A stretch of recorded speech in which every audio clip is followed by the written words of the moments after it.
Bonsoir, soyez les bienvenus. Alors, cette nouvelle prison de Papéry, c'est un vrai hôtel de luxe. C'est ce que disent certains, vous allez l'entendre.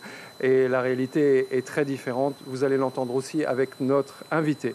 Nous y revenons dans une minute, mais en attendant, petit clin d'œil au palmarès qui est en train d'être dévoilé à quelques mètres d'ici, avec un film australien qui a marqué beaucoup de points, en tout cas en termes de réaction du public, un film intitulé Gurrumul, qui raconte l'histoire d'un chanteur aborigène qui est passé à 2 doigts de la gloire mondiale.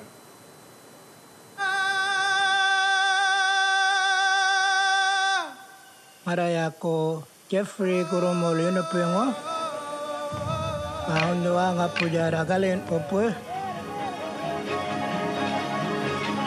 Marangoli Dualanya Maneke Yukurami Aman. J'ai découvert un artiste qui fait des chansons incroyables, qui a une voix magnifique et c'est à ça que sert le FIFO pour moi. Moi, j'apprends énormément de choses, je découvre beaucoup de choses et là, cet artiste-là, il m'a marqué. So the world wants to know more about him.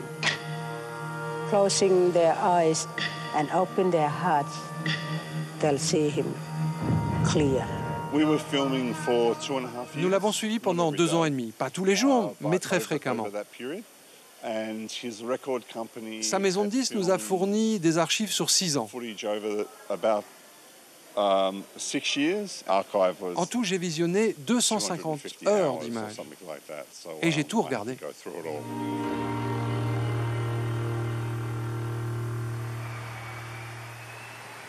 Jacques Navarro, bonsoir. Vous avez suivi de très près le déménagement de Mutanya vers Papéry. On va en parler dans un instant, on va désamorcer déjà cette polémique quelque part parce qu'on voit la réaction du public. Est-ce que cet établissement est trop confortable? Avant d'en parler, on va écouter la réponse d'un chef surveillant et ses propos sont très clairs. Écoutez.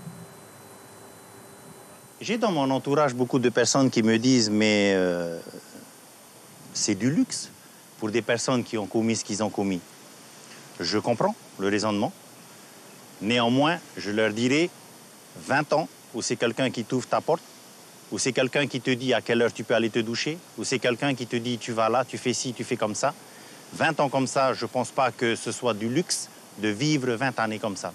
Hôtel de luxe, moi je veux bien, hein. Le terme est presque ça, mais bon, n'oubliez pas qu'on est privé de liberté, donc ça, je pense que c'est la pire des choses qui puisse arriver à quelqu'un. Donc, quoi que les gens disent, les gens ici en souffrent quand même.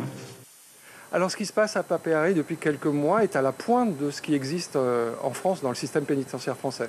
Tout à fait. Cette notion de module de respect, qui est vraiment une nouvelle forme de détention, qui a vu sa naissance en Espagne au début des années 2000, est à la pointe de ce qui se fait en métropole. Il y a très peu de prisons en métropole Et en Espagne, il y a eu des résultats ? Bien, en Espagne, 20 ans pratiquement après la mise en place de ce module de respect, le taux de récidive a considérablement chuté et ils ont même été obligés de fermer des prisons parce qu'il n'y avait plus assez de détenus, parce qu'il y avait moins de récidivistes. C'est un bon exemple pour d'autres pays qui en construisent sans arrêt, en fait. Oui, je crois, oui. Alors, il y a actuellement combien? Une capacité maximale de 410 personnes et on commence à s'en approcher, c'est ça? Oui, je crois qu'ils sont 380 maintenant à Papéry. Et dans de bonnes conditions, avec presque que des cellules individuelles?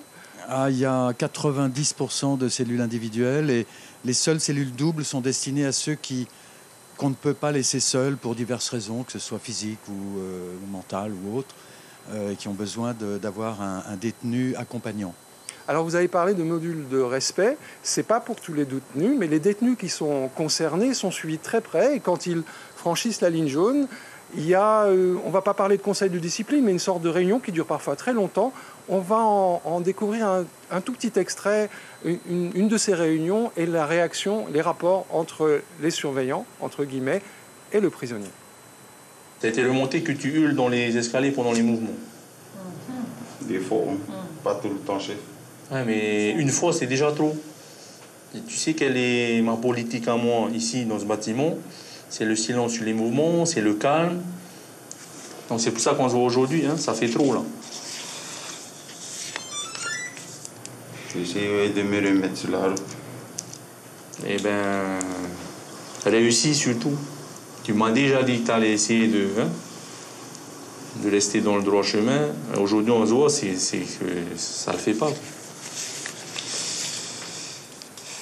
Alors, au début du film et à la fin, vous y revenez, vous développez une idée qui est en gros que les Polynésiens, dans leur histoire, dans le passé, n'étaient pas habitués à être enfermés quand ils avaient commis un délit ou quelque chose que la société réprouvait.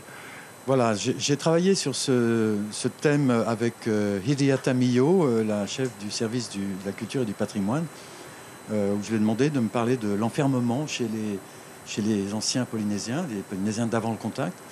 Et effectivement, les prisonniers, qui étaient souvent des prisonniers de guerre, hein, lorsqu'ils n'étaient pas tués au combat, n'étaient absolument pas enfermés dans une prison ni entravés. Ils étaient mis dans une famille et ils aidaient à faire vivre cette famille. Ils travaillaient au fa'apu, ils faisaient la cuisine. On les appelait d'ailleurs les titi, c'est-à-dire les saints nourriciers. Et quand ils étaient isolés, souvent ça se finissait mal. Voilà, la pire punition qu'on pouvait leur infliger, c'est de les isoler sur un motu ou quelque part, couper totalement le lien social, et ils perdaient complètement leur mana. Et souvent, ça se terminait par un suicide. Il y a un rapport, on ne va pas dire chaleureux, mais franchement bienveillant entre les surveillants et les prisonniers. Est-ce que c'est lié à l'état d'esprit polynésien en général ou à cette expérience en cours? Les deux, en général. C'est-à-dire que chez les Polynésiens, il y a un respect, hein, en général, de la personne qui est au-dessus de vous, de l'uniforme. Et ce respect peut s'exprimer mieux dans ces conditions de détention comme à Papeari que, par exemple, à Nutania à une certaine époque où c'était très très difficile et où ça rendait les gens très nerveux, quoi. Merci beaucoup, Jacques. On ne va pas attendre longtemps avant de pouvoir voir le film. Sur Polynésie Première, c'est lundi, je crois, hein, la diffusion. Voilà, le 11 février, voilà, lundi prochain, 19h25. Ne manquez pas, c'est vraiment passionnant et évidemment, ça concerne beaucoup de familles ici en Polynésie. Merci beaucoup, Jacques, de votre visite. Vous avez sans doute rêvé, ou peut-être en tout cas, de poser votre voix sur les lèvres d'un acteur célèbre. C'est un métier qui s'appelle le doublage. Le FIFO proposait un atelier animé par un vrai spécialiste de cet art difficile. Regardez et surtout, écoutez. Donc si à la base, vous articulez déjà bien... Que tu es Spider-Man. Pas oublier, c'est grâce à toi. Oh, non. Ma famille vit à Brooklyn. Oh. Tahiti va s'effondrer. Ma famille vit à Tahiti. C'est la deuxième fois que je viens. FIFO l'année dernière, FIFO cette année, MANA 2 fois, montage son l'année dernière, là doublage son. La perfection. C'est tout nouveau, je ne connaissais pas. C'est la première fois que j'ai un atelier déjà au FIFO. Et l'audio, je ne connaissais pas du tout. Donc c'est un moyen d'apprendre. Je pense que le plus dur en tant qu'ingénieur du son, en tout cas, c'est de devoir synchroniser à chaque fois les voix à l'image. Et en tant que doubleur, par contre, le plus dur, c'est vraiment de s'imprégner du personnage et de devoir répéter exactement les mêmes mots, la même émotion surtout, et au même temps impartial. Ouais, c'est super dur, donc je vais avoir besoin de vos encouragements.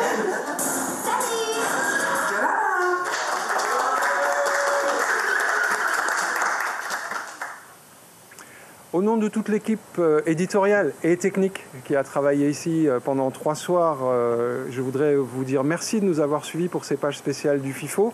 Le jury va délibérer et tous les films primés vont être diffusés demain et dimanche dans une grande séance de rattrapage. Donc si vous n'avez pas pu voir tous les films qui vous intéressaient ou même aucun film, vous êtes évidemment les bienvenus pendant tout le week-end. Très belle soirée à vous et encore une fois, un petit rappel, le film de Jacques Navarro sur la prison de Papeari, c'est lundi soir sur Polynésie Première à 19h25. Merci, très bonne soirée.